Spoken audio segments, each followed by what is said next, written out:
Oh, howdy all, grab yourselves a beer. It is time for some Path of Exile discussion. And just before we head off to ExileCon, I thought, let's put out something that might be a little bit controversial. I want to talk about the state of itemization in the game, and a concept that has occasionally been used in the past by Chris Wilson of rare convergence. Now, rare convergence is a concept that Chris talked about in the early days of Path of Exile a bit, and actually was one of the key things that was responsible for the decision to remove Eternal Orbs from the game. For those that didn't play back in the early days of Path of Exile, an Eternal Orb will let you basically make a save state of an item. It was usually used on rare items, so if you had a rare item that had the potential to become extraordinary if an Exalted Orb landed on it exactly right, you could make not a complete copy of it like you get with a Mirror of Kalandra, but a save state for the item called an imprint, and you'd use an Eternal Orb on the item. You would then get the ability to revert it back to the state that it's in at that point. So, for example, if you had a weapon that had Merciless and Dictators and Annealed, but didn't have any sort of attack speed mod on it, and you wanted to try and exalt one on, then you could make an Eternal Orb copy of the item, exalt the item. If you got a top tier attack speed, fantastic. If you didn't, you could then revert it to the position it was in before, and use a new Eternal Orb to make a new save state on the item. Anyways, the concept of Eternal Orbs, and there's not that much discussion of this on the Path of Exile forums, which is the only place that I can really search for it. But anyways, they were removed in patch 2.0 because of the fact that they were making people's rare items start to look more and more similar to each other. Concept that Chris Wilson terms rare convergence, where players would reach their, maybe not necessarily the absolute perfect best possible rare item for their build, but they would reach something that they couldn't realistically upgrade past at a point in the league that was considered a bit too early. And also that people's perfect rare items would be too similar to each other. Functionally, at least in my opinion, this turns rare items into something similar to uniques. If you think of a unique item that is pretty much in everyone's list for a particular build. So let's take Hyri's Ire as as something that pretty much every cold damage stacking ranged attack build, bow attack build, uses. Hyri's Ire is just better than any other chess piece for those sorts of builds. So for that reason, it's basically used by everyone except people that can't yet afford a Hyri's Ire. And what we're seeing now is pretty much exactly that happening with various two-handed weapons. Now, I'm calling out two-handed weapons as they're possibly the most egregious example of this, but what I've done here is I've done a trade search where I've searched for items with 430 DPS or higher and that have hits cannot be evaded on them. And if we have a look through, you might see a little bit of a pattern. That one's a bit of an outlier. Painstinger, Exquisite Blade.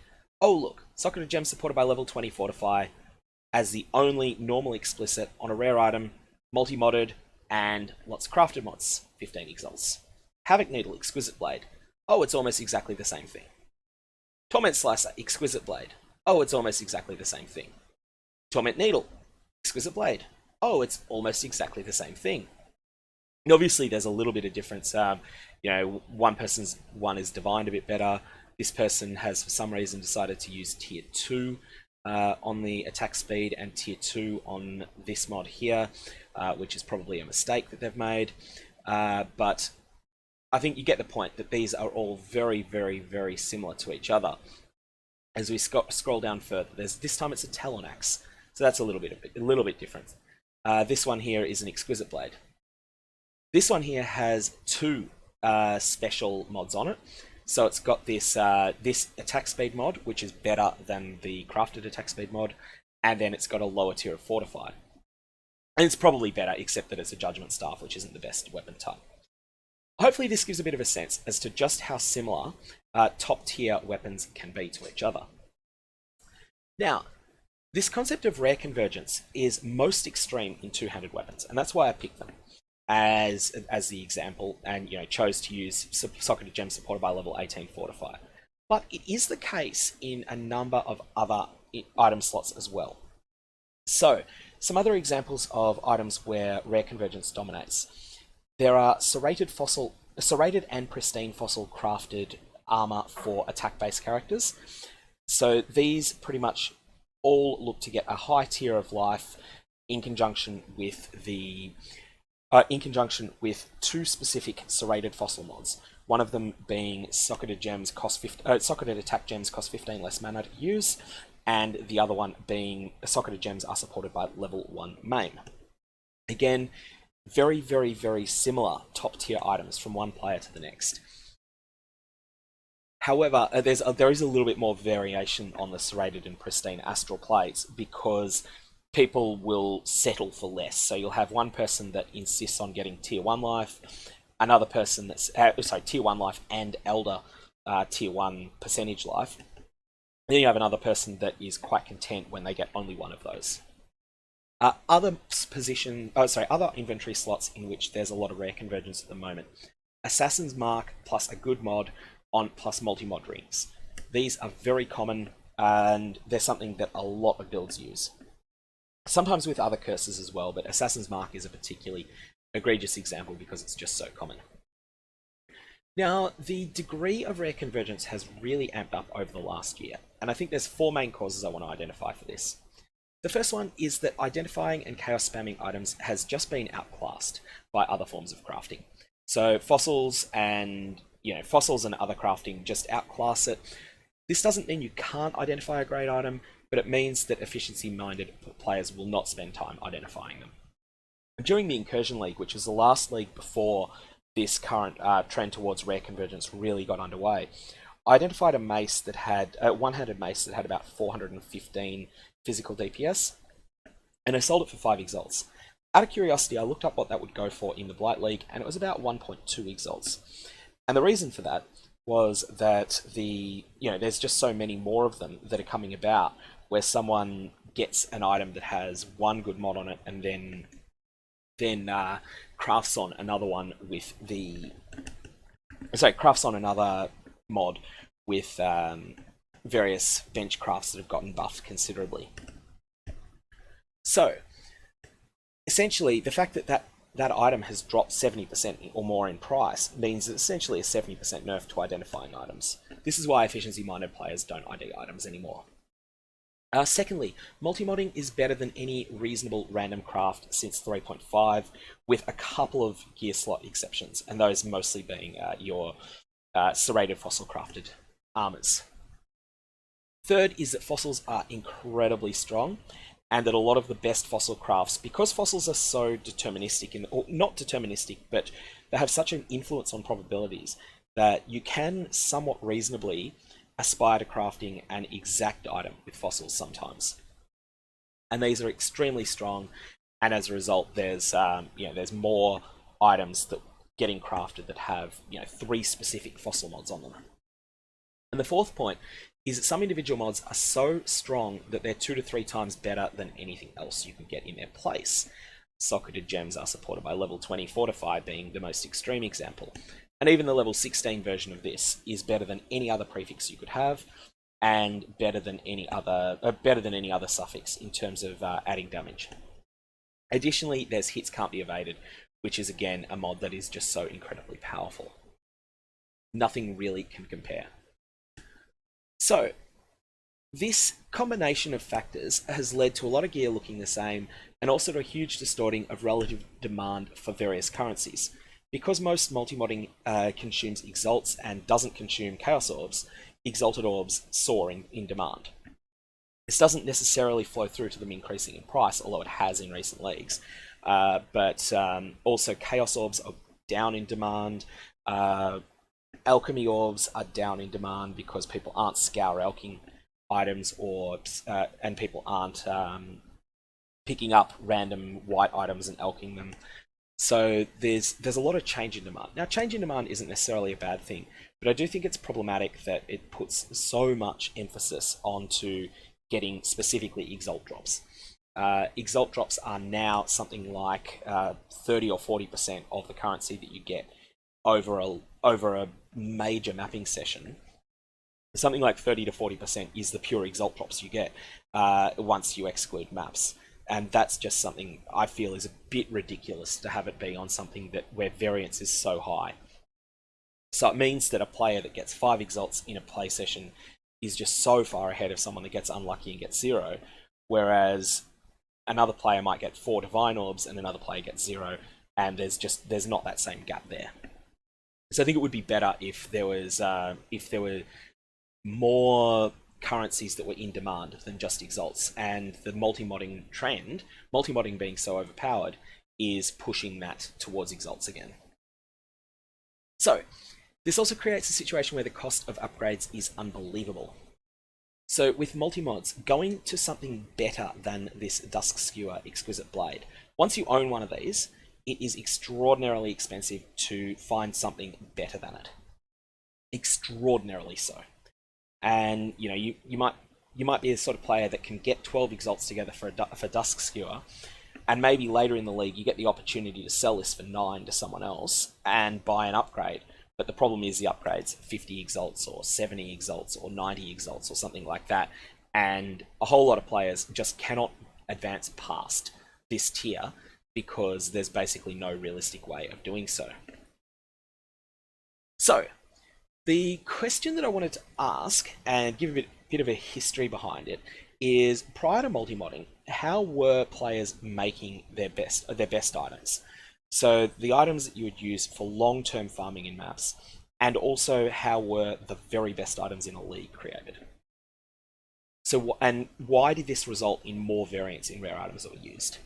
So if we go back to the very early history of the game, prior to the Forsaken Masters expansion, which was in 2014, good enough to use items would come from, and when I say good enough to use, I mean something that is a really good item that you'll use for an extended period of time, not just something that is, you know, something that you use from tier 1 maps up to tier 6. I'm talking things that you would be happy to use against the Shaper. These are, or not that the Shaper existed back then. Back then, we'd be looking at Adsri would be the comparable challenge back then. Good enough to use meant that you would have a lucky ID or a lucky Chaos Orb use on an item, or lucky Elk on a white item, and then you would exalt it out. So you might get a 4 mod rare that you identify that has 3 extraordinarily good mods, and then you go, okay, exalt, just so that I can get absolute maximum power out of it. I don't expect to get much improvement from the exalts, but it is something. And then that becomes the weapon that you use. And you use that for a long time. And the merit tier items came about by using Eternal Orbs in conjunction with exalts. So you might find an item that had 3 extraordinarily good mods. And I'm not just saying, when I say extraordinarily good, I'm talking the best of the best. Back then, the Merciless mod for weapons didn't exist. You had Tyrannical was the best that they went to. That was tier 1 percentage increased physical damage. So if you had Tyrannical on a weapon, and you also had maybe Dictators, maybe 1 tier lower than Dictators, you had those 2 on the same item, then that was the sort of item that had the potential to become merit tier. And then you would start using Eternal Orbs in order to create a save state for the item, and then you would exalt it, hoping to hit something extraordinary. If you did, great. If you didn't, well, revert the Eternal Orb and try again. So that was how merit tier items are created. The interesting thing here is that because most items were coming from lucky identifiers, lucky Chaos Orbs, or lucky Elks, and then being exalted out to finish them off, this meant that I might be using an item that had, say, Tyrannical and tier 4 flat physical and tier 3 increased attack speed, whereas you'd be using something different. You might be using something that had Dictators, only had Vicious in the increased attack speed, which I think it was, which I think is about 100% increased physical damage. So you've got, say Dictators plus Vicious plus tier 2 flat physical damage, and then you've got tier 3 attack speed on that. And your weapon's better than mine in that case. But you can see there how there's quite a bit of variance in the way that the mods are crafted. Now, Forsaken Masters came out. It added the meta mods, which is the things like prefixes cannot be changed, suffixes cannot be changed. But they were particularly expensive at the time They were in Eternal Orbs from memory. From memory, it was those two that were in Eternal Orbs. But even if they weren't, a lot of the meta mods weren't used very much because they were just so expensive at the point. The way in which you would create a top tier item back then was you would ID or chaos an item that was great but that was missing one piece to be extraordinary. And then rather than going and eternally exalting it or just exalting it, you would then go and use a benchcraft to fill in for that piece. The benchcrafts were much weaker back then. So they were basically about half the strength of a top tier random mod of that type. So for instance, increased attack speed, 27% was tier 1 increased attack speed, but the benchcraft, I can't remember whether it was 12 or 15%, I got a feeling it may have been 15%, but it's about half what the top tier craft was. Eternal Exalting was still needed to get the top combinations. Now in 2.0, Eternal Orbs were removed to deal with rare convergence, and there's the there's the craft. One of the comments where apparently it was on the State of Exile podcast where Chris actually explained the concept of rare convergence. I couldn't find that, but here's some of the discussion that took place at the time. And at this point, metamods became much more important, although at first they weren't all known about by players. So preserving prefixes and while you scour suffixes, for instance, which is something you can do if you craft on an item. Prefixes cannot be changed, which is a suffix, and then hit it with a scouring orb, then all of the prefixes on it will be preserved, and then all of the suffixes will disappear. This then allowed you to exalt the item, and became an alternative to form of eternal exalting that was that gave you less control. It was a less powerful version, but fundamentally still allowed you to eternally exalt items in a way. But it was just you had much less control over the process, and you were more likely to have to settle for second best. Now the new meta became that 3 to 10 exalt weapons came from good IDs with a good craft added, and 1000 exalt items came from metamod crafting. And it's remained basically the case until patch 3.5. Although Delve, which was 3.4, did introduce fossils which then created the Elder Astral plates that I mentioned before, they were a little bit of an outlier. Patch 3.0 added Orbs of Annulment, and these didn't have much effect yet, but they would become very significant later. The key change though was 3.5, and Betrayal overhauled all the crafted mods and made them good. So where previously they had been mediocre, they'd been serviceable, they'd been enough, but they weren't great, Betrayal made them great. Where previously they'd been about half the strength of the best explicits, Betrayal set most of them closer to 75%. So for instance, increased attack speed, 27% is the best explicit roll that you can get from normal crafting, but 20% is the best Betrayal era bench craft, which is about 3/4 the power of 27%. Sometimes these crafted mods were better than all the available mods.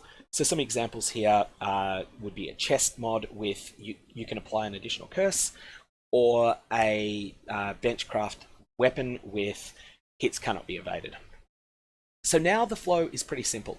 To get a 10 exalt weapon, in this case 12 exalt weapon is what the price the person's asking, what you do is you start out with an item that has Socketed Gems as supported by level 20 Fortify, or just one other extraordinarily good mod on it. It's a rare item, you annul it down until it's a 1 mod rare, and then you multimod it out. And this creates a fairly deterministic way of creating items like this. Now, when I say fairly deterministic, it's not completely deterministic. There is a lot of luck involved, but there's no sense in which you feel that one player doing this is going to spend 4 times as much as another, as has been the case with more random forms of crafting. Essentially, I like to think of an item like Dusk Skewer here as basically a build your own unique item. It's not really like a rare item in a sense. Essentially, it is a unique item that you know how to craft, and that you then go and put together, and via following a predictable system. The problem is that this then beats all of the random items that you could get. The only way that you're going to get better than Dusk Skewer is if instead of annulling down to a 1 mod rare with just Socketed Gems as supported by level 20 Fortify, maybe you get luckier and you annul down to tier 2 increased attack speed as well as Socketed Gems as supported by Fortify. and then you multimod around that. And essentially then you've got a considerably better weapon, but the same principle has been applied. The way that 1000 Exalt weapons are crafted hasn't changed. It's still metamod crafting. So, in summary here, I think Eternal Orbs were removed for making rares too similar. But I feel that I think it's pretty clear actually that rare convergence is more extreme now than it was in the era of Eternals. And you really only need to look at just how many of these items are so similar to each other. Again, keep in mind that my search criteria here was that that is 430 or higher physical DPS, and that the weapon is 200 weapon, 430 or higher physical damage, and hits can't be evaded. So basically, all going down this line, they're all so similar to each other. This is much more rare convergence than we had in the era of Eternals.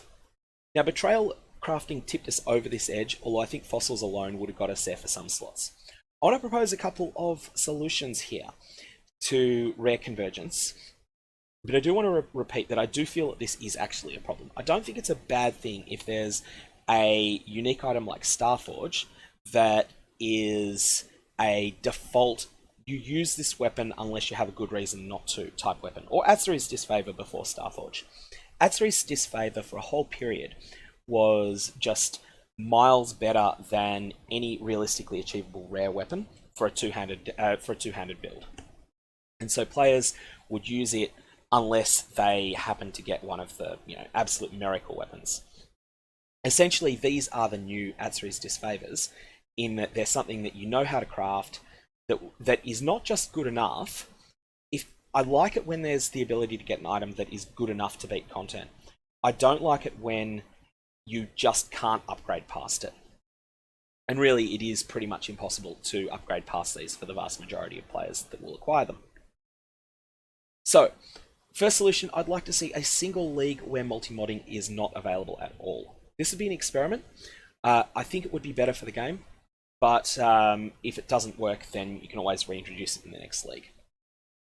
The second solution would be to nerf multimodding by giving it the following additional line. Numerical effects of crafted mods have 15% less effect. I think 15% is about the right number, and it means that random rare items would be able to be competitive with an item like Hypnotic Gutter, Exquisite Blade. Whilst it would still be a case of you could still use Hypnotic Gutter or Starforge as an alternative. Starforge is only slightly worse than these. You could still use one of these items as a great starting point in a league, but then you'd be able to find something better ultimately. The last option, though, would be to bring back synthesis crafting with nerfs to the very top implicits. So we're talking the nuts ones like Onslaught on Boots. By virtue of the top bases not even necessarily existing in a league, synthesis crafting would add a lot to variance from one player to another. So you'll have one person that might, say for instance, decide they want to put together, let's say, one-handed weapons, because synthesis two-handed weapons weren't particularly competitive anyway because they didn't have access to the Elder mods. Let's say that you were talking about one-handed weapons and specifically siege axes. One player might decide that what they want is a siege axe that has more attack speed. And so they try and craft that, and they get something that's got the tier 1 increased attack speed implicit, but that has pretty bad other implicits. And they're like, you know what, I'm going to go with this and I'm going to craft on it.